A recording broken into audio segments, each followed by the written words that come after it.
study.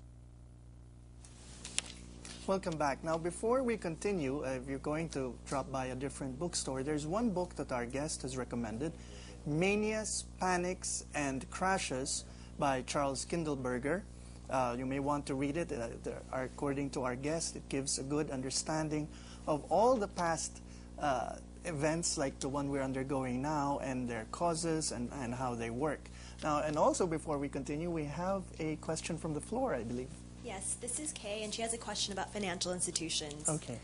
You mentioned, sir, a while ago that financial institutions, specifically banks, lost the confidence or the incentive to lend to other institutions like banks also.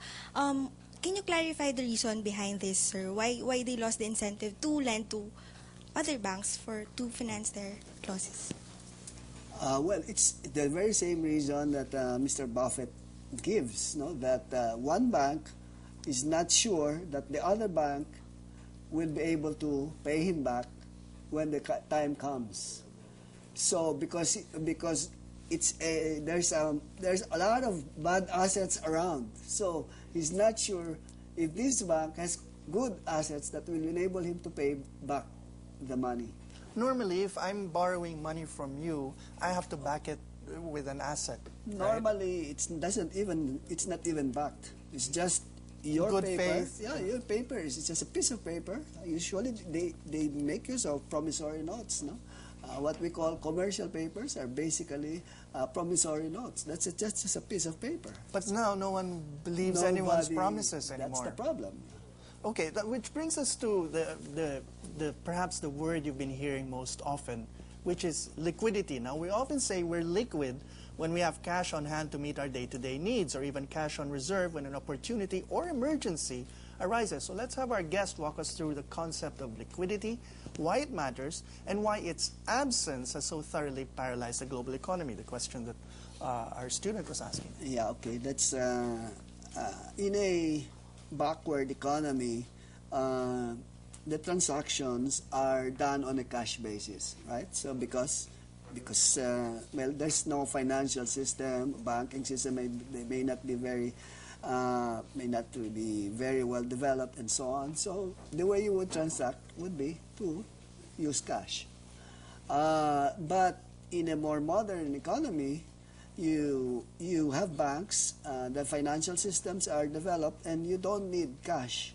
You can make use of more credit, which means debts. No? So you are actually incurring debt as you do your transactions.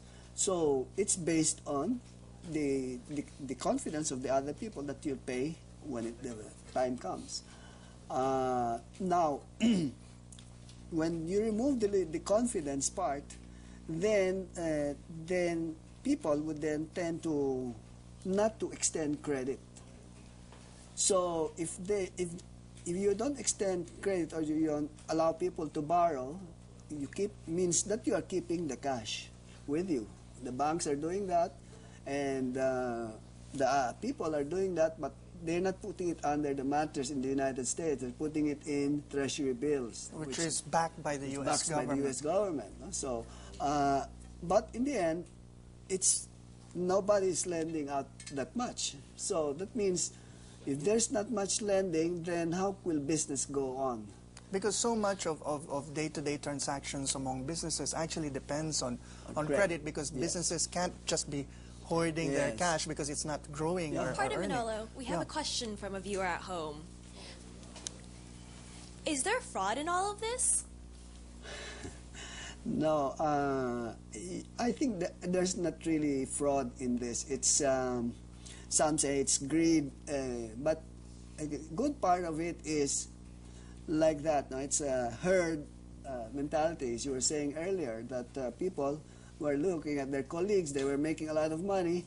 How come I'm not making money? And anyway, these assets are supposed to be good assets. They have been looked at by this bank, and they were checked by the credit rating agencies. They look good, and well, they put in their money there as well. So, well, this is an interesting point, because a lot of over the past few years, for example, our very own government put a great weight on always getting a good scorecard, let's say, from the credit rating agencies. Yes, Now, correct, what's happened now is that all of a sudden everyone was saying, okay, you have a AA this or whatever that, and they say it's good. All of a sudden, that's up in the air now. And how do we fix all of this? And again, it also brings us to the question that many governments said, or particularly the U.S. government said, look, if everyone is too paranoid to lend money to each other to prevent the economic engine from seizing up, we'll inject the money. We'll inject liquidity into the system. Because the system needs more cash. So that's why, since the people or the banks are not willing to part with their cash, they rather keep it. So the government is now coming in to put the lending actually. Okay, and which goes to the question that came in on TV finally.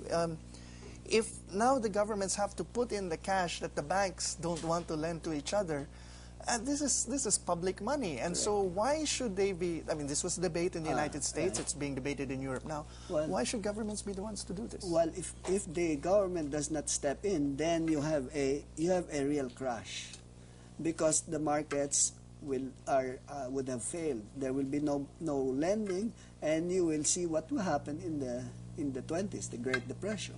That's precisely what happened then. There was a reversal. There was, lending was tightened, got tightened and tighter. Nobody wanted to lend, and so there was no money coming in from the national government, and that led to the Great Depression. But this time, they have learned that the government can come in and without so much fear for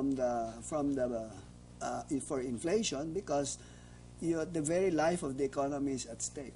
Now, final question for your comment, because just today, an advisor of President Bush came out on Bloomberg and said the standard view for the problem so far is that governments have to inject liquidity by putting in the cash. But now she's saying that it's not a liquidity problem, it's an insolvency problem. So what does this mean?